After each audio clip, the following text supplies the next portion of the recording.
Ang tubig, lalagyan natin ng gulay. Sabi ng mga nanay, kumain kayo ng gulay, parigay, lumakas. Tama? So, ayan. Oo. Para mo kumaba daw yung buhay pag kumain ng gulay.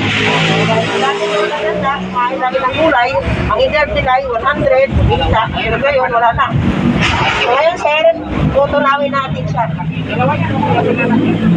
Ayan. So, itong tubig na represent dito, na may gulay sa ating katawan. Hindi pala kayo ng gulay. So, kung anong resulta meron, may ibigay ng gulay sa atin. Tama, sir? Pero pag ganito siya, pwede na kayo Ngayon, sa doktor. i-tester natin siya. Pwede na galawin. Kaya hindi pwede sabayin. Yung isa lang muna kakayuin. Pag kayo na naman yan, nagsasalsal ka, balik na naman, kahit ka na naman siya. Hindi katulad sa katara clinilisip. Yan ang katara. Ngayon, ibig sabihin, sir, kulang pa rin. Kasi yung gulay, isa lang. So, kailangan natin ng, Tawag yung kailangan pala natin ng maraming gulay. So, ngayon, sir, ang ating family, sir, nag-represent ng, ilang micronutrient, sir, 68. So, ngayon, nalagyan natin yung tubig sa barley. Yan, ang tubig natin.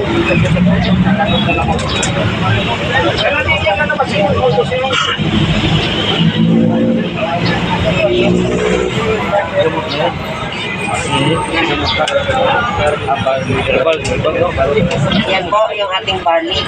So, lalagyan natin siyang konti. Hindi ko kami, siya, 1/4 lang siya. Hindi ko magamot ng 1/4 eh. So, lalagyan natin at natunaw natin maigi. Para po siya ay... ito yung pagtulong. So, ngayon, sir, uulitin ko. Yung mga kailangan ipakain yan. Ulitin ko. Ilagay natin yung tisket dito sa tubig na may barley.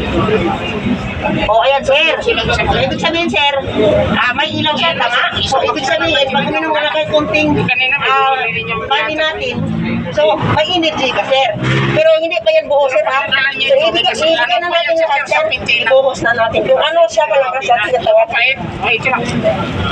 Yan yung gamit niya. Araw-araw ang gamit niya. Umaga, isa. Tanghalian, isa. Hapunan. 3 times a day. Pero lahat yan, dala mo yan. Uric acid, sugar.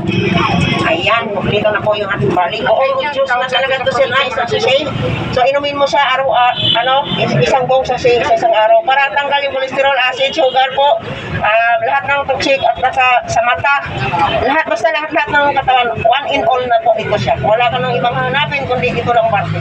So, ngayon, buong isang barley po, tester natin ngayon kung gaano ba siya magbigay ng lakas sa ating katawan. Hindi ka na pinatanggal yung sakit mo, pinapalakas pa yung immune system mo.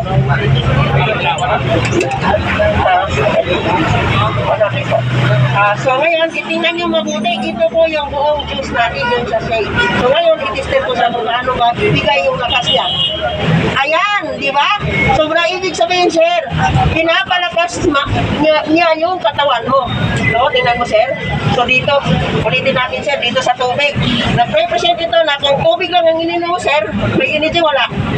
Wala. So ngayon, lalagyan naman natin dito ilagay naman natin dito sa may gulay. O wala pa rin. So ibig sabihin, sir, hindi pa rin kompleto. So ngayon, ilalagay natin siya sa barley. So ngayon, sir, ramdaman natin kung ano kahalaga to. So ibig sabihin, ang barley, iba sa lahat. Ayan, di ba?